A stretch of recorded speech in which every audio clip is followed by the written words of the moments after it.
오늘 우리에게 주시는 하나님 말씀은 욥기 14장 13절에서 22절 말씀입니다.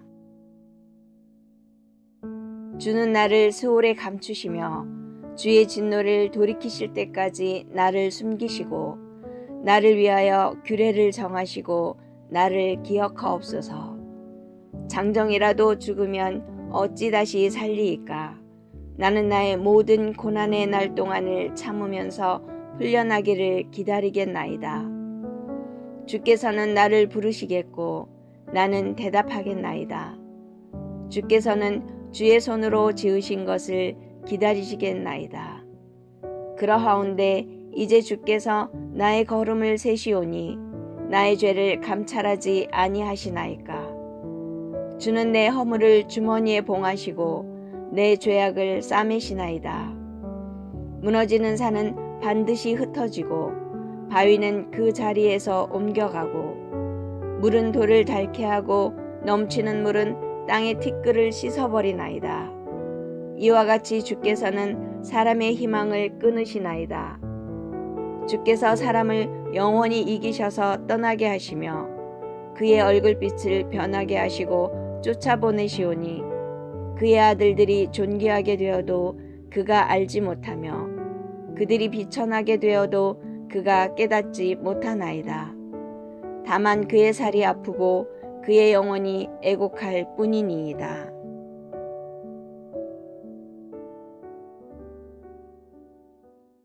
욥의 세 친구들은 욥이 고난당한 이유를 욥의 죄에서 찾고 회개하라라고 했습니다. 욥은 그 어느 누구도 하나님 앞에서 의인일 수 없고 죄인인 것은 분명하나 지금 자신이 당하는 고난에 대해서 죄로 인한 결과라고 단순하게 받아들일 수는 없었습니다. 우리가 1장과 2장에서 본 것처럼 욥은 그 시대에 어느 누구보다도 온전하고 정직하여 하나님을 경외하고 악에서 떠난 삶을 살아왔기 때문입니다. 그는 이 땅의 모든 것은 다 하나님의 주권 속에 있는 것을 굳게 믿고 있었기 때문에 비록 자신의 고통이 이해가 되진 않았지만 자신의 인생 또한 하나님이 주권자이시기 때문에 하나님은 자신을 심판하실 수 있는 분이라고 생각했습니다. 오늘 본문의 첫 절인 욥기서 14장 13절입니다. 주는 나를 소홀에 감추시며 주의 진노를 돌이키실 때까지 나를 숨기시고 나를 위하여 규례를 정하시고 나를 기억하옵소서. 여기에 보면 욥은 하나님께서 자신에게 진노하셔서 이 같은 심판을 베풀고 계시고 자신은 하나님의 소유이기에 그 진노를 피할 수는 없지만 진노가 누그러질 때까지 자신을 수월로 내려가게 해달라라고 구하고 있습니다. 구약의 전통에서는 하나님은 인자와 긍휼의 하나님이십니다. 하나님께 피하는 자는 위로와 보호를 받는다라는 것이 구약 시대의 성도들의 일반적인 생각이었습니다. 그런데 욥은 그가 당하는 고통이 너무나 컸기 때문에 하나님을 어떻게 이해해야 될지 혼돈을 겪고 있었습니다.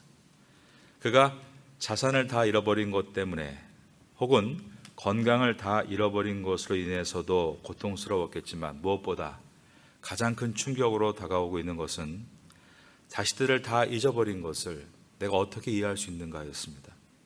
그 아픔은 이루 말할 수가 없었던 것입니다. 그런데 이 욥의 아픔을 경험하신 분이 계십니다. 바로 하나님이십니다. 하나님께서는 독생자이신 The Only Son 예수 그리스도를 십자가의 죽음에 내어주신 분이기 때문입니다.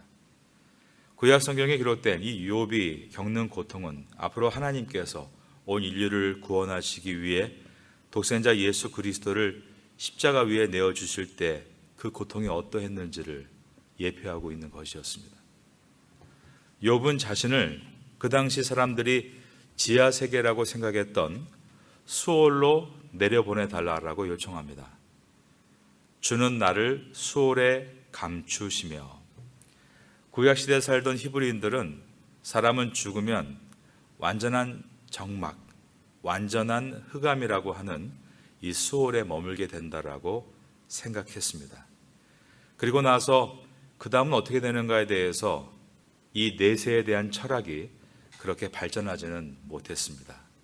예수님 시대에 와서도 양대 학파였던 바리새파와 사두개파의 주장을 보면 바리새파 사람들은 사람은 죽은 후에 하나님의 심판이 있고 구원을 얻는 자는 내세로 들어가기 위해 부활이 있다라고 가르쳤고, 사두개파는 사람은 죽음 이후에 끝으로서 수월의 캄캄함 속에서 무지함과 무감각적인 상태로 영원히 놓이게 된다라고 가르쳤습니다.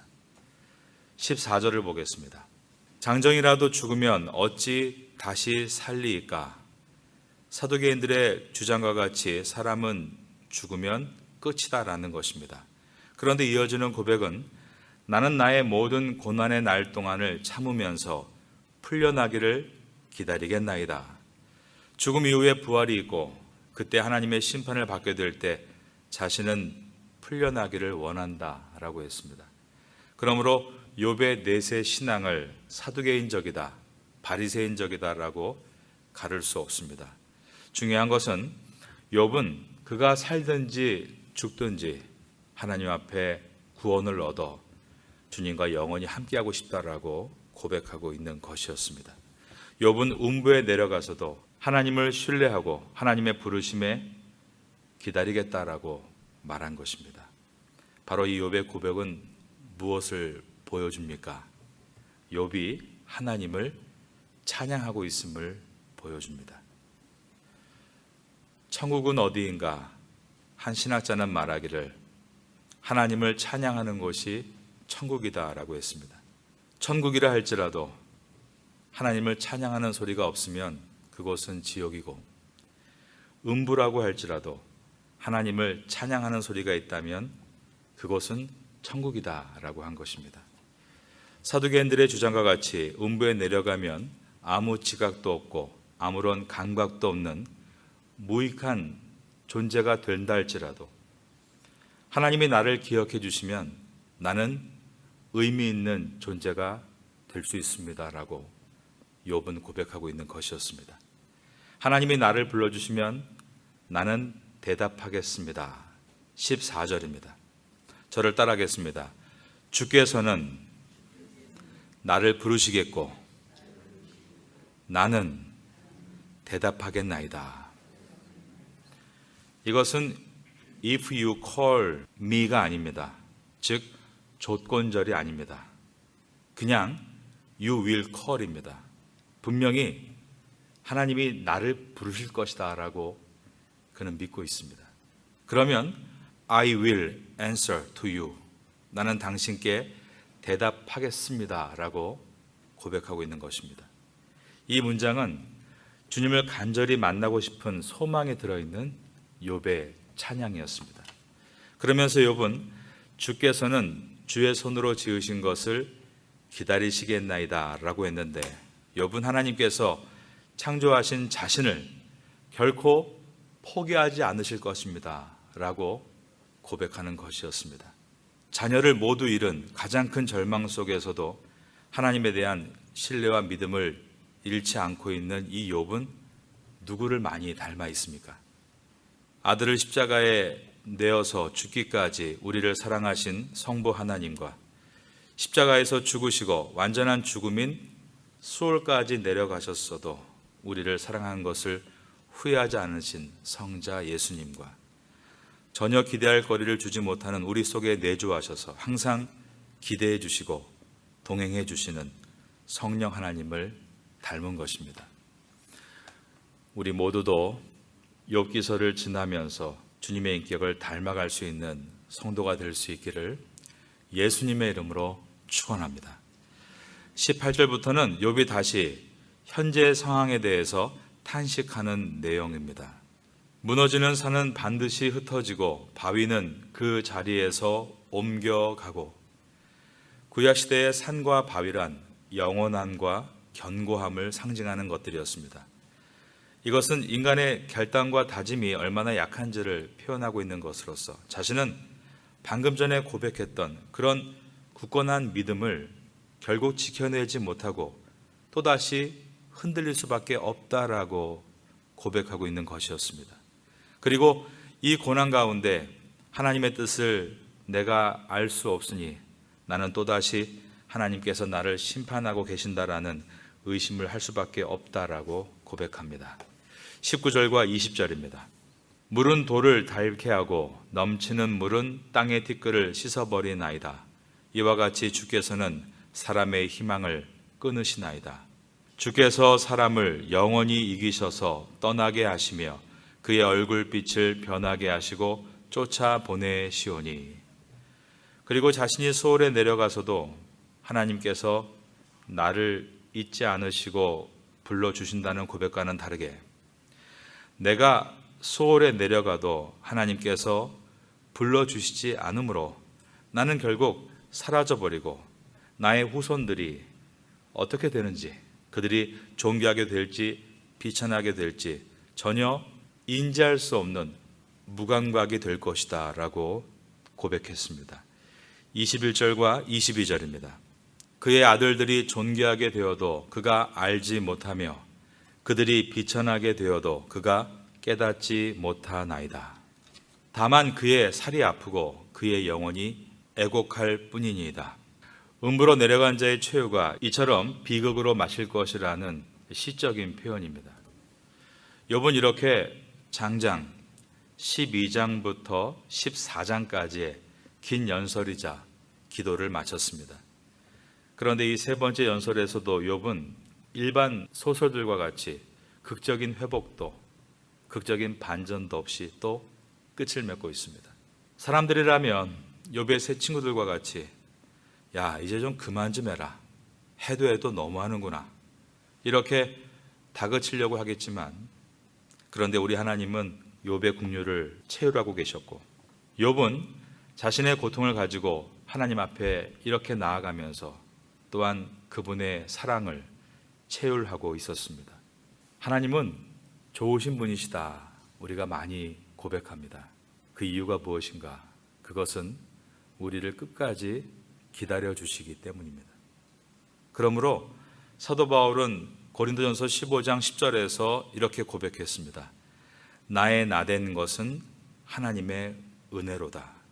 이 고백은 하나님은 나를 끝까지 기다려 주셨다라는 고백입니다. 우리가 낙심하지 않아야 될 이유가 있습니다.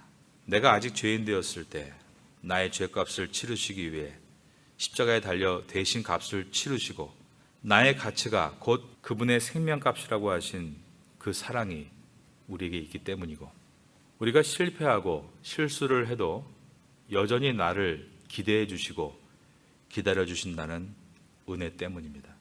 오늘 본문에서 하나님은 욥에게 한마디도 말씀하시지 않으십니다. 이제 하나님은 38장부터 욥에게 대답하기를 시작하십니다.